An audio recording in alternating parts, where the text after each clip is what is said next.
we regularly conduct surveys and interviews with executives across different parts of the world. And then what's quite interesting is to compare certain countries with other countries. And we did notice last year, in the data that we had last year, that Russian executives tended to be less concerned about digital disruption than executives in many other countries. I think this year that's less true. I think there's been an awakening within Russia.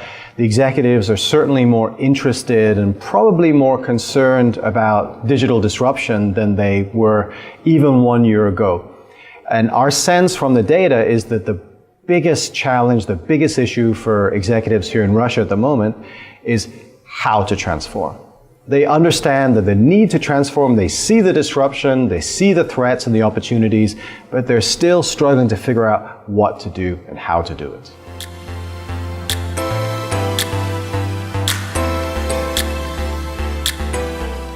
Well, I think when it comes to digital in the world, there's kind of three big playgrounds, if you will. There's the US, there's China, and then there's everyone else.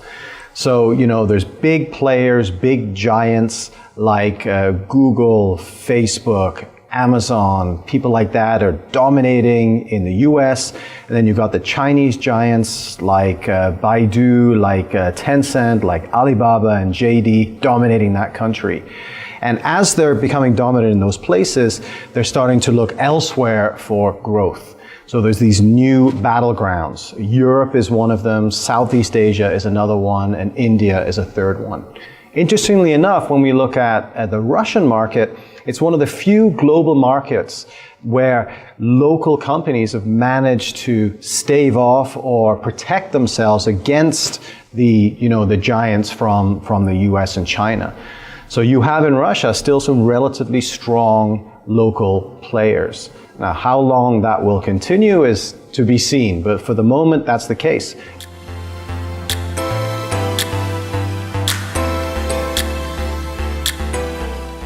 Yeah, this is a good question looking at the market sectors. We do an analysis every year where we look at the industries that are most impacted by digital disruption. And the ones that we see as having the most impact are the ones that tend to have intangible products and services. So you would see in that category financial services companies or in telcos and technology vendors. You see in there retailers and so forth and consumer goods companies.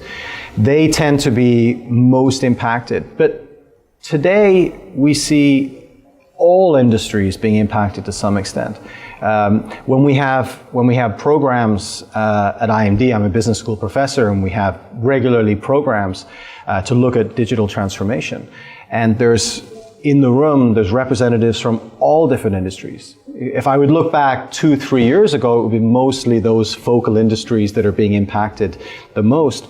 But today we see, oil and gas companies, mining companies, manufacturing companies, utilities, all these industries that on the surface don't seem to be as impacted by digital disruption, and yet they're very interested in understanding how they can take advantage of the benefits of digital and deal with some of the threats.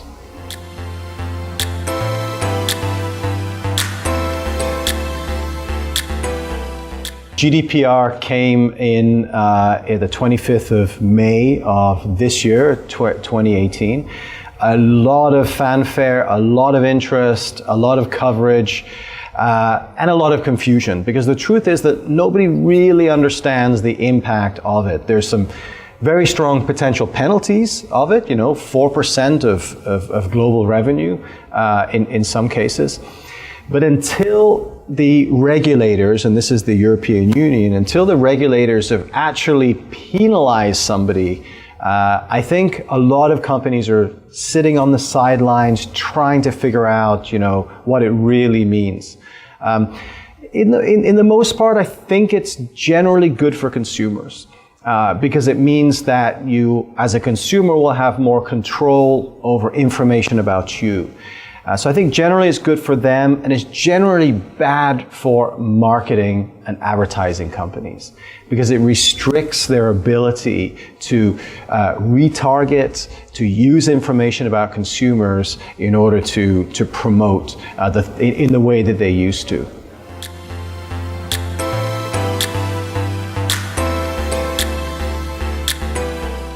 Net neutrality is, of course, a big issue because in the US, the net neutrality was removed, meaning that now ISPs and other data carriers can change, some data they can charge more for than other data. So there's a big discussion about what impact that will have on how people use the internet and access content. Personally, I don't think it's going to be as big of a deal or have as big effect as some people think, because it's not censorship. An ISP is not allowed to refuse certain content unless it's illegal. So net neutrality is just about changing the speed or cost.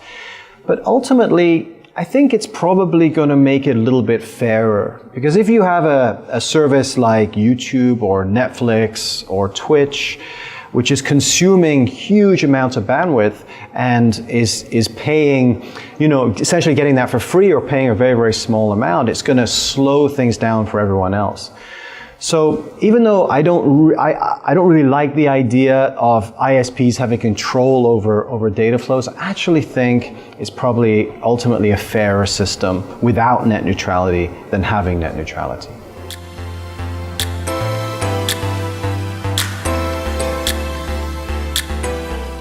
Well, I think the skill sets are shifting.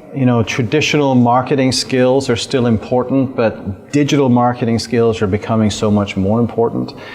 And so I think there's a reskilling that marketers need to go through to really understand the dynamics of marketing and advertising in a digital environment is not quite the same. People are consuming content in completely different ways. They're looking for different things. There's new tools that are available, like behavioral segmentation as well as traditional demographic segmentation.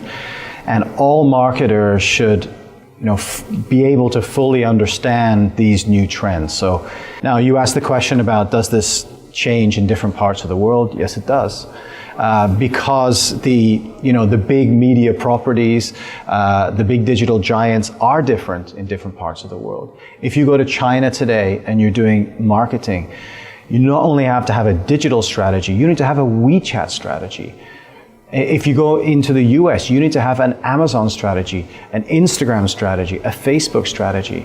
So you really need to understand the local dynamics. If you're in Russia, you better have a Yandex strategy or a mail.ru strategy. Even though you're seeing global platforms, there is still a large amount of localization. So marketers need to understand the dynamics in the particular areas. Let me just give you one example. Yesterday I came from Singapore in Southeast Asia, and Uber actually left Southeast Asia and sold their operations to the local incumbent, which is called Grab, much in the same way that Uber left Russia and sold their operations to Yandex. And one of the mistakes they made in Southeast Asia was they didn't offer a cash payment option. Because in most parts of the world, one of the benefits of Uber is you don't need to use cash. Everything is done through cards.